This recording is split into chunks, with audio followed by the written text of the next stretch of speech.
All right, hello again. This is the New Year's podcast, I guess. So the last 2 weeks have been pretty interesting. Been on, quote, vacation or break. David, who I work with, was like, Ben, you need to take some vacation time. So it was nice. Was able to take some time off. Was able to go see family for Christmas, and then was able to go see my best friend for New Year's Eve. And that was really fun. Family went out there, and driving was mostly okay for the last couple of weeks, but it's been interesting working, well, not working too, but just watching my kids experience Christmas traditions and getting to experience like my hometown and my best friend, like from each year, watching them see more and more of what it is to have been me. And so Murray traditions, this year at New Year's Eve, actually, we watched, well, the adults played a board game, and we put on Super Fro for the girls to watch. And it is definitely really funny going back and watching a movie that you made almost 20 years ago, and just having the girls be like, hey, is that Uncle Tim, or who is that? And then just like telling them about different people. So that was a really neat experience, but in aging, you often watch kids and live vicariously through them, or you have a sense of nostalgia. Something that I told my oldest brother was actually that I understand him better now since I'm parenting kids, and I'm able to see how my oldest reacted and thought through things. And so that's been kind of fun. Just the fact that you realize you didn't understand so much as a kid, and then as an adult you start to understand just a little bit. Beware the people who think they understand a lot. The more we know, the more we should realize that we don't know. But just before the last podcast, I was running outside. I've been running on the treadmill this week, and the fitness goals of 2026. So I'm starting off with 26 push-ups a day. I'm going to increase 1 push-up a day every week on top of that. So then it'll be 27 push-ups a day next week, and so on and so forth. And I've done 26 minutes and 26 seconds yesterday and today on the treadmill. And it's been funny. Last times I'd run on the treadmill, like my watch was registering like everything I was doing at a 9-minute mile, and I was definitely going faster. And then now on the treadmill, it's registering me going as faster. So I'm putting down the range of what my distance probably was. But the brain is blank as far as thinking about super special or important things. So I guess I'll go on a half diatribe on something. So in the sports world, especially the NBA, there's the concept of tanking, as in making sure you fail so that way you have a better draft pick. And the Dallas Mavericks are doing terrible this year, and they're not terrible enough to guarantee a top draft pick. And the podcasts I've been listening to, so I listen to the Locked On NBA, Locked On Mavericks, and Locked On Pistons frequently. And the conversation is, should Dallas tank?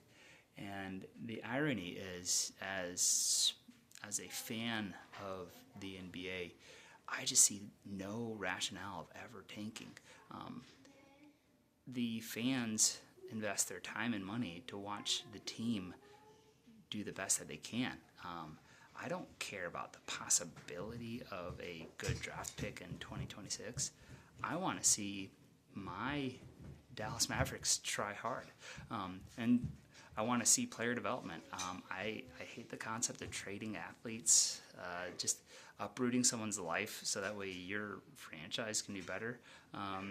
Call me old-fashioned, but I hate it. So I'm sitting here as a dual fan of the Dallas Mavericks and Detroit Pistons, just going like, what's going on? The Pistons are good and the Mavericks are bad, and the Mavericks could have been really good if they had kept Luka Doncic, but that was a fiasco. But then now it's like, why would you tank whenever you have a possible Rookie of the Year candidate, and you have two of the best veterans in the league with Anthony Davis and Kyrie Irving? Like, what are you doing? So I know that seems incredibly unspiritual, but you think about just as a pastor, I'm a human and I enjoy sports, but we have these sports leagues that are so outside of what reality is. Think about what is the income level that makes someone poverty, and so like for a family of 5 in Ohio, I think the number's around like 65,000 or whatever. These athletes are making $6 million a year, and so like just the league charges so much money for games, for the ability to watch games online, or to watch games through a service, and you go, do you not like realize the average person? So there's just been a weird history there with how everything's changed. And then, oh my, that was an accidental zoom in. I apologize to everyone who's watching this rather than listening. Yeah, I got to zoom into my face. And then the next thing too, so I'm at my best friend's house New Year's Eve. He's a Michigan State MD alumni, so he's got his medical degree from there. And the Michigan versus Texas game was on, and we're like, we don't know who to cheer for. We're both Michigan State fans, and like, we want our conference to win, but how can you cheer for Michigan? And then the next day, I'm over at a friend's house, and Indiana's playing, and it's like, oh wow, like, go Indiana, and Indiana just smokes Alabama, insane. And then I found out that Ohio State lost to Miami, and it's kind of the same sort of question as the Michigan. Not as bad, but I'm like, as a Michigan State fan, part of what is hard to watch is the patronizing way that some universities talk about other teams in the Big Ten. Just very derogatory, elitist kind of stuff that just rubs me the wrong way.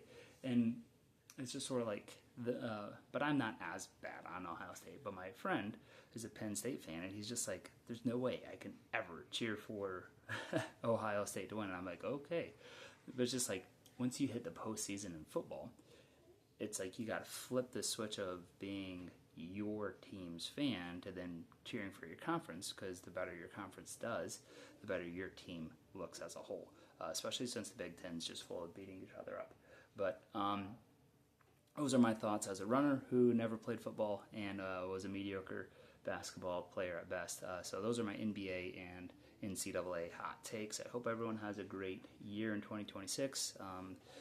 I encourage everyone to do what my dad has done and what I've done for a long time, is read through the Bible in a year. If you need any help with a reading plan, comment in the below. Also, if you have any opinions on NBA teams tanking, put it down there. If you have strong opinions about college football, don't put your opinions down there, because I don't care. Just kidding. But have a wonderful new year. Enjoy 2026, and hopefully the weekly updates without wonderful stories are worth the 9 minutes of your life.